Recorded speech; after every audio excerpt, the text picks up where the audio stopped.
Di dalam masalah tadi kita untuk mengalahkan nafsu tadi, kita harus mengalahkan ajudan-ajudannya. Termasuk kemarin yang kita pelajari yaitu adalah akhlak yang jelek, akhlak yang tercela. Ini adalah ajudan nafsu. Jika engkau turuti, maka dikatakan engkau tidak akan pernah menang dengan nafsumu. Nah, ulama kemarin menyimpulkan bagaimana kita untuk menaklukkan atau untuk menjadikan akhlak kita ini terpuji, yaitu dikatakan belajarlah. Karena akhlakmu bisa tercela, akhlakmu bisa jelek, yaitu karena 4 hal yang dikatakan oleh ulama. Karena salah satu daripada 4 hal. Pertama dikatakan al-jahl, karena engkau bodoh, karena engkau tidak mengerti, karena engkau menganggap ini adalah sesuatu perbuatan yang baik, padahal ini adalah perbuatan yang jelek. Darinya engkau akan melakukan hal-hal yang dimana di situ dikatakan akhlakmu akan menjadi jelek, akhlakmu akan menjadi bobrok. Terus bagaimana kita untuk melawan kebodohan tersebut? Dikatakan untuk melawan kebodohan yaitu belajarlah ilmu-ilmu agama syariat Allah Subhanahu wa taala dan syariat Nabi kita Muhammad sallallahu alaihi wasallam. Nah, belajar.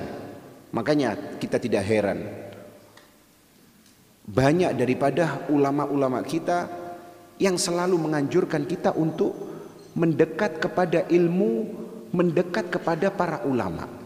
Untuk apa? Untuk apa? Untuk supaya kita ngerti.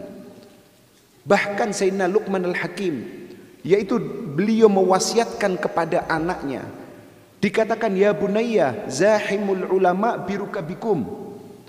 Ya wahai bunayya, wahai anakku, mendekatlah kamu terus kepada ulama, jangan sampai engkau pernah tinggalkan ulama. Kenapa? Karena supaya anak tersebut tadi tumbuh dalam keadaan besar, tumbuh dalam keadaan mengerti tentang ilmu syariat Nabi Muhammad sallallahu alaihi wasallam. Karena orang kalau sudah bodoh dikatakan kacau semua. Bahkan di dalam sebuah perkataan syair yang kita kenal dikatakan al-jahlu narun lidinil mar'i yuhriquhu. Kebodohan itu adalah ibarat api, yang mana api tadi kalau engkau biarkan dia akan membakar daripada agamamu. Kebodohan itu adalah api. Wal ilmu ma'un litilkan nari yutfiha. Dan adapun ilmu yaitu dikatakan adalah ilmu itu adalah air, yang mana air tadi tugasnya itu mematikan api yang telah membara tadi.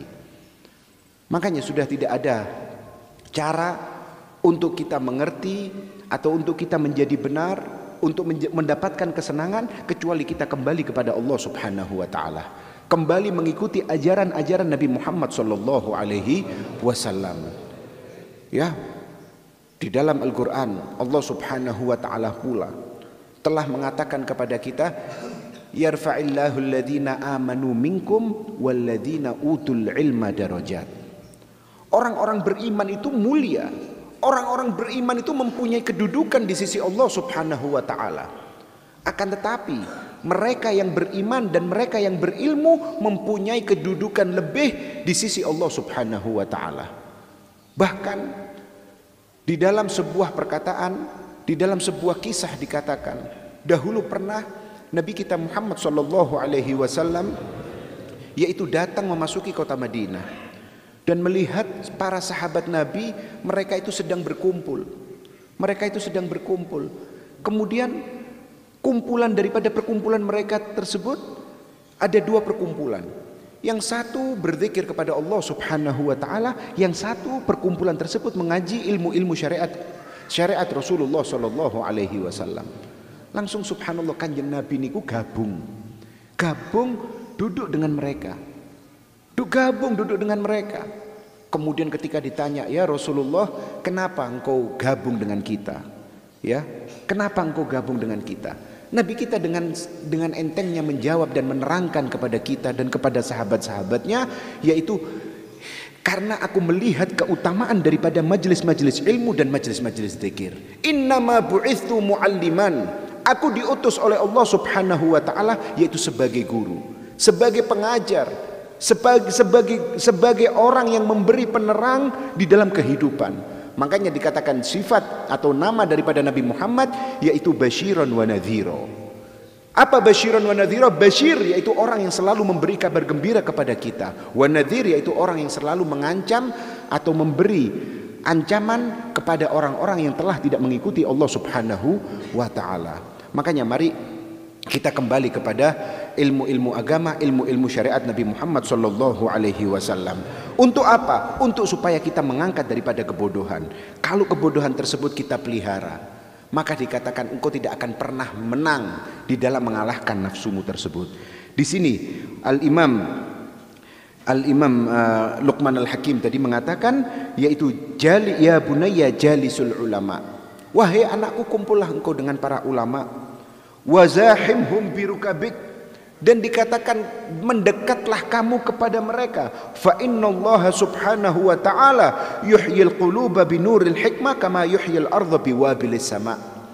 Karena sesungguhnya Allah Subhanahu wa ta'ala akan menghidupkan hati orang yang mereka kumpul dengan ulama, menghidupkan hati orang yang mereka mempelajari ilmu-ilmu syariat Nabi Muhammad sallallahu alaihi wasallam. Sebagaimana dikatakan tumbuh-tumbuhan itu akan hidup jika terkena air, maka begitu pula hati kita. Hati kita ini jika terus kita menjauh daripada ulama, menjauh daripada majelis ilmu, menjauh daripada majelis zikir, maka dikatakan dengan sendirinya sedikit demi sedikit hati tersebut akan menjadi beku dan beku. Dan dikatakan oleh Imam Ruslan di dalam kitabnya Zubat, wa inna ab'ada quluban nasi min rabbinar rahimi qalbun qasi. Hati yang paling dibenci oleh Allah Subhanahu wa taala, hati yang paling jauh daripada Allah Subhanahu wa taala, yaitu adalah hati yang beku. Semoga hati kita dilunakkan oleh Allah Subhanahu wa taala, hati kita dihidupkan oleh Allah Subhanahu wa taala, kehidupan kita semua dirubah oleh Allah Subhanahu wa taala menjadi kehidupan yang lebih membahagiakan. Amin ya rabbal alamin. Coba kita bisa membedakan ya kehidupan orang-orang yang ada di negeri kita Indonesia ini, ya, dengan kehidupan orang-orang yang mungkin ada di negeri-negeri yang lain. Subhanallah, orang Indonesia ini kalau kita lihat mereka itu menang wolak-walik. Walaupun kita lihat orangnya pas-pasan seperti ini, ya, subhanallah menang wolak-walik. Berapa daripada ulama, berapa daripada orang-orang pejabat dan macam-macam, mereka memuji akhlaknya orang Indonesia. Kenapa? Karena subhanallah mulai bayi, mulai lahir, mulai kecil sudah yang dimengerti oleh mereka adalah ngaji, ngaji dan ngaji. Dan ilmu-ilmu seperti ini jangan pernah engkau hilangkan. Ilmu-ilmu seperti ini adalah kemuliaan. Eman kalau sampai ilmu-ilmu seperti ini luntur dengan begininya zaman, dengan berjalannya zaman luntur. Eman ilmu-ilmu seperti ini. Mari ilmu-ilmu seperti ini terus kita jaga. Ya, jangan sampai terus kita mengatakan sekarang sudah 2021. Ya, apa namanya, gak pantas lagi ngaji. Sekarang zaman now, dasmu gitu zaman now. Ya, hidupnya orang-orang sekarang ini sampai lihat lebih kacau daripada hidupnya orang-orang dahulu. Kenapa? Karena hidupnya orang sekarang sudah tidak mengikuti hidupnya orang-orang dahulu. Mereka orang-orang dahulu itu subhanallah mengikuti apa yang telah diajarkan oleh orang-orang tuanya. Mereka mengikuti apa yang telah diajarkan oleh guru-gurunya, mengikuti semua peraturan-peraturan dan tata cara, tata tertib. Tapi sekarang enggak.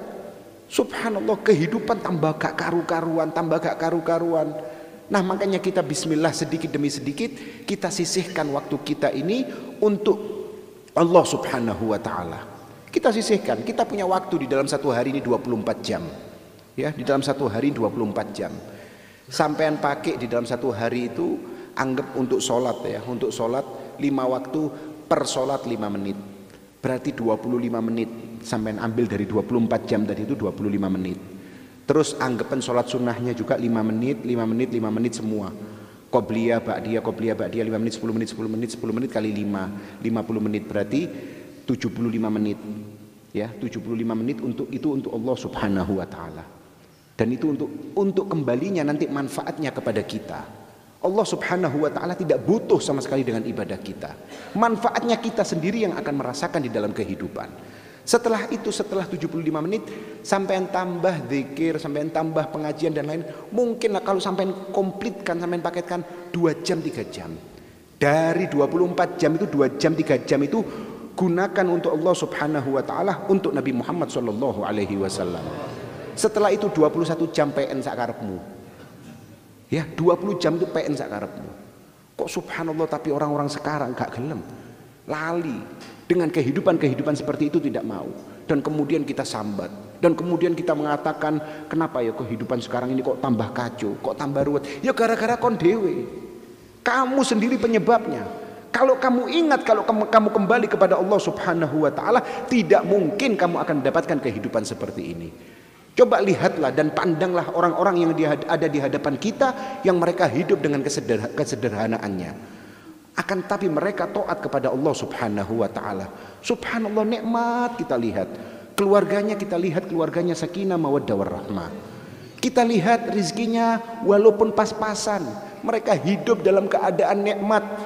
Kenapa? Karena kunci kebahagiaan yaitu kita kembali kepada Allah Subhanahu wa taala. Ya, insya Allah kita sedikit demi sedikit untuk merubah kehidupan kita menjadi kehidupan yang lebih baik. Dan kita memohon kepada Allah Subhanahu wa taala untuk kita selalu disadarkan oleh Allah Subhanahu wa taala, diringankan kita oleh Allah Subhanahu wa taala untuk mempelajari ilmu-ilmu syariat Nabi Muhammad sallallahu alaihi wasallam.